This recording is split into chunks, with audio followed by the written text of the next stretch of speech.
Resourceful Designer, episode 297, Getting Out of a Rut.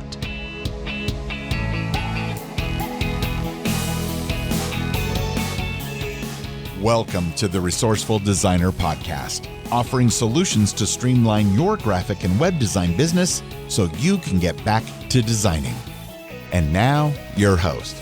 As far as he knows, nobody in the world has the same name as him, Mark Descout.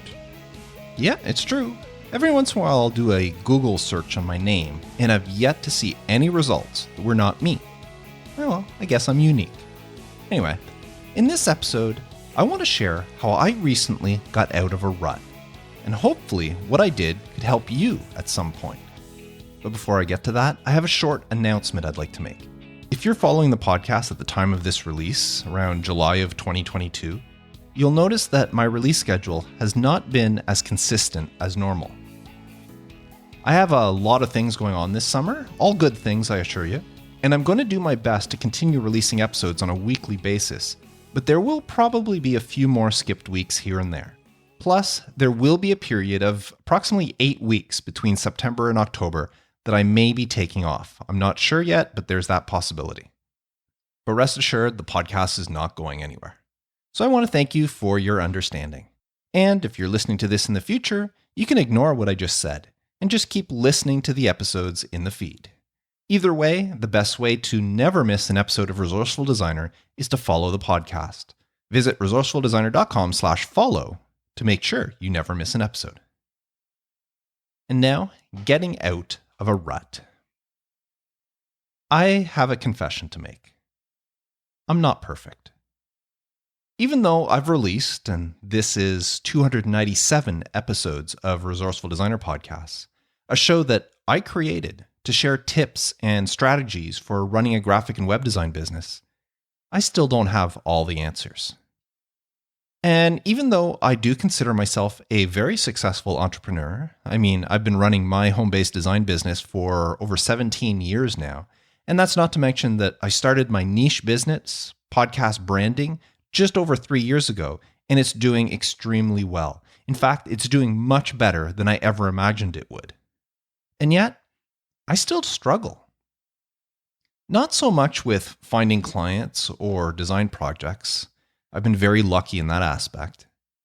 What I find myself struggling with from time to time is motivation. There are some days, no matter how many things there are on my to-do list, I just don't feel like working. I feel lazy. I'll sit down at my computer first thing in the morning with the best of intentions, having thought the night before and earlier that morning of all the things that I want to do and work on that day. But at the end of that workday, I'll look back and realize that I didn't really accomplish any of those things. Sure, I may have answered a few emails, maybe read a few business-related articles that are helpful, and maybe even watched some tutorial videos on YouTube. But actual work, the things that actually make me money, not so much. Definitely not enough to compensate for an 8-hour workday. Now, luckily, one of the perks of working for yourself is you don't have to answer to anyone but yourself. As long as you get the work done, it doesn't matter how or when you do it, right? And everything would be fine if this was a sporadic occurrence. But that's the problem. Sometimes it isn't. I'll chide myself at the end of that day for my lack of drive or my laziness, and I'll tell myself that I'll work twice as hard tomorrow. But then tomorrow rolls around and for some reason, it happens again. Sure, I'll get some small things done, but not nearly enough to satisfy myself. Well, a few weeks ago, I had a big website project to start. My intention was to begin it on Monday morning. It was, as I said, a big project, and I wanted to get ahead of the timeline that I had set out for it. But for some reason, I found other things to do, a lot of them non-productive things. So Monday went by, and then Tuesday, and then Wednesday, and then Thursday, and I still hadn't started the website. And while to me, Friday is never a good day to start something new on, so I told myself I would finally start it on Monday, a full week later than I initially intended. And you know what? I didn't start it on that Monday either. It's as if I knew how much work was involved in this huge site, and the laziness that had overcome me was blocking that motivation to get started. Now, I don't know what depression feels like. And honestly, I don't think that's what was happening to me. I honestly think I was just feeling lazy. But whatever it was, I was in a rut. Rut. What a funny word. I actually looked up the meaning of rut as I was writing some points for today's episode. And it turns out that a rut is a habit or pattern of behavior that has become dull and unproductive, but is hard to change. Well, that's it. That's exactly what I was going through. I had gotten into the behavior of pushing off the big things on my to-do list because I was feeling lazy and unproductive. Now, maybe I should have called this episode "Starting is the Hardest Part," because that's a thing. I know, and I knew then, that once I actually started the website, everything would be fine. Once I was actually working on it, I would find the motivation to keep going. It's like Newton's first law of motion says, an object at rest stays at rest, and an object in motion stays in motion. Now, of course, there's more to Newton's law than just that, but we're talking about laziness and work motivation here, not physics. But the principle still applies. As long as I didn't start the project, it was much easier to leave it be. But once I finally did start it, I kept going and saw it through to the end. Do you ever feel this way? Lazy, I mean? Do you ever stall or delay getting things started for no good reason? And I'm not talking about procrastination. I don't know about you, but I feel that procrastination is something entirely different. I'm a notorious procrastinator. It used to drive my manager crazy when I worked back at the print shop, because I would often wait until the last minute to work on any project. But that was a conscious decision, and I still do that today. If I had a deadline in 3 weeks and know that it'll only take me a couple of days to do the work, instead of getting it done right away, I'll often put it off until that third week and then plow through it. I like to think that I work best under pressure. And in those cases, the procrastination is my decision. But these ruts that I'm talking about, they're not the same. I'm not making a conscious decision to put things off, to procrastinate. It's the opposite. I actually want to start the project, but for some reason, somehow, I don't. At least until the point comes when I don't have a choice because I'm running out of time. And to me, that's a rut. And ruts come in spurts. I'll go months and months, sometimes years, and everything is running very smoothly. And then for no apparent reason, I'll find myself in a rut. As I said earlier, I found myself in such a rut just a few weeks ago. And what's worse is I knew I was in a rut, and I was annoyed by it. But being annoyed by my behavior wasn't changing the fact that I felt lazy. I wasn't doing the work. At the end of the day, I was getting mad at myself because I knew I should have been doing the work, but I never got it done. And no matter how much I was telling myself, "That's it, Mark, smarten up, tomorrow you got to do it," the next day was the same. In fact, I got so annoyed that I actually Googled how to get out of a rut. It's funny, instead of actually doing the work, I was Googling how I should stop not doing the work. Anyways, I did find a good article on Forbes.com titled 6 Ways to Get Out of a Rut, and I'll include a link to the article in the show notes for this episode 297. But here are the 6 steps the article recommends. Number 1, acknowledge the problem. Well, I'd already done this, hence my Google search.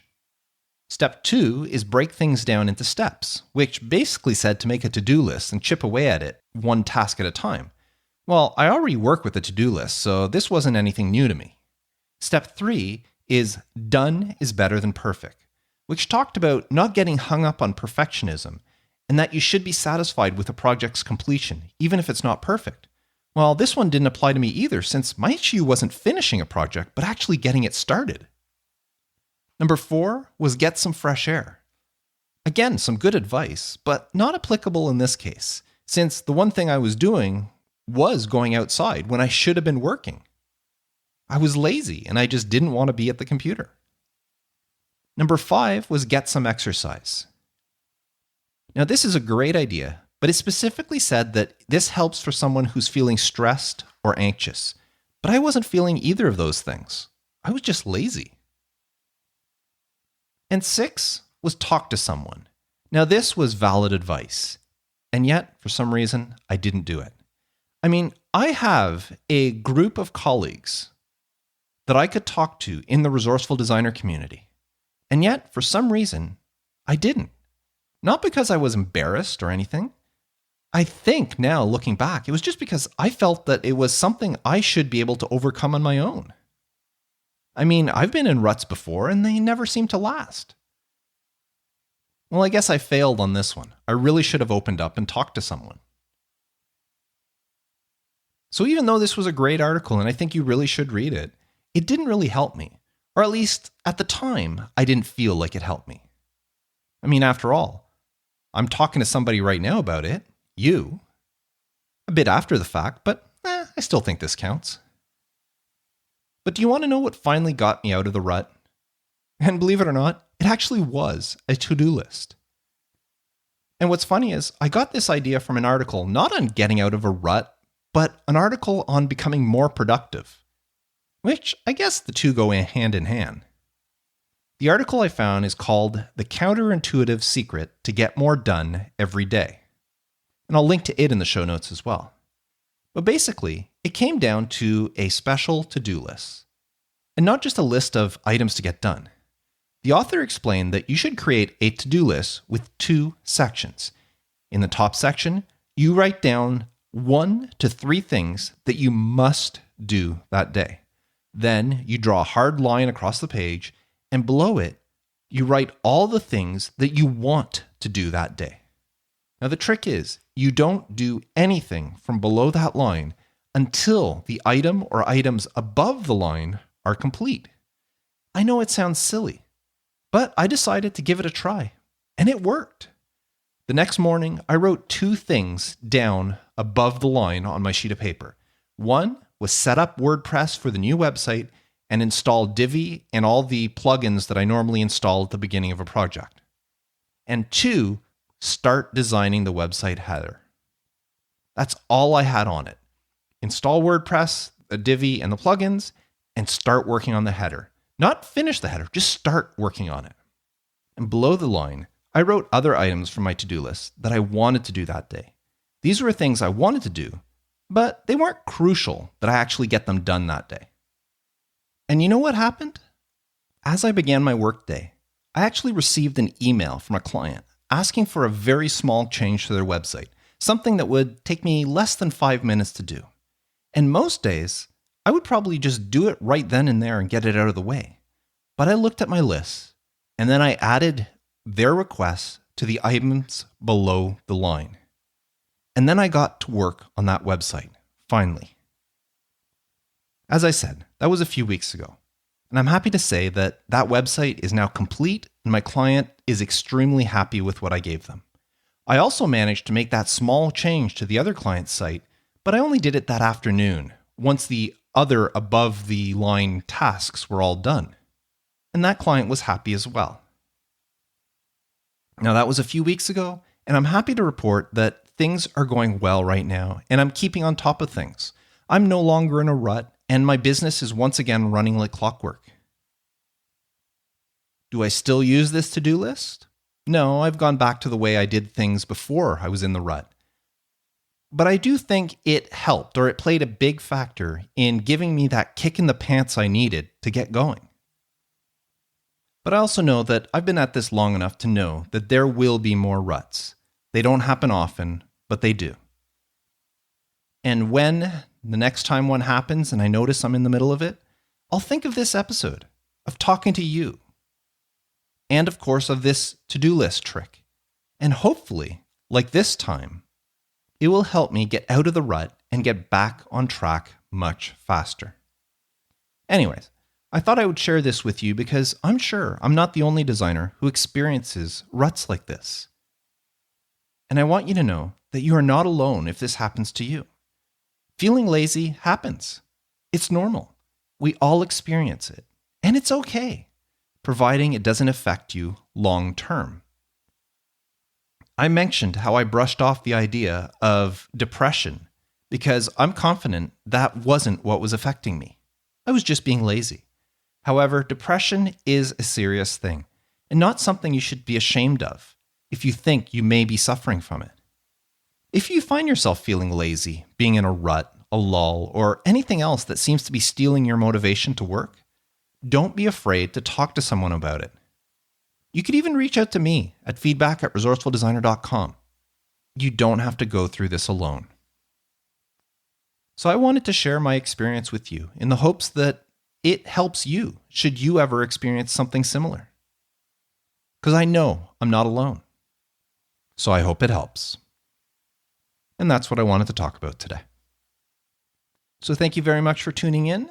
Before I go, I want to mention the Resourceful Designer community. I talked about it briefly in the episode today, how I didn't reach out to my fellow community members and how I really should have, because they are a great bunch of people, all eager to help out. I'm sure if I would have mentioned something, I would have had numerous people reach out to me because that's the type of community it is. We're helping each other. We're holding each other accountable for different things. We're helping each other critique work, the whole bit.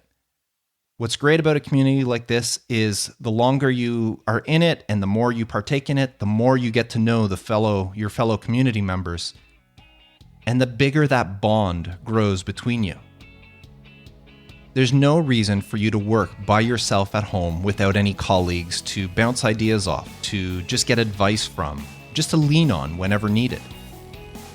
If you're looking for something like that, why not check out the Resourceful Designer community at resourcefuldesigner.com/community and join today. We would love to have you. So thank you so much. I really enjoyed getting back on the podcast and talking to you about running a business, in this case, about what happens sometimes when you just feel lazy and what you can do about it. So thank you very much. I am Mark Decote, wishing you all the best with your design business and reminding you to stay creative.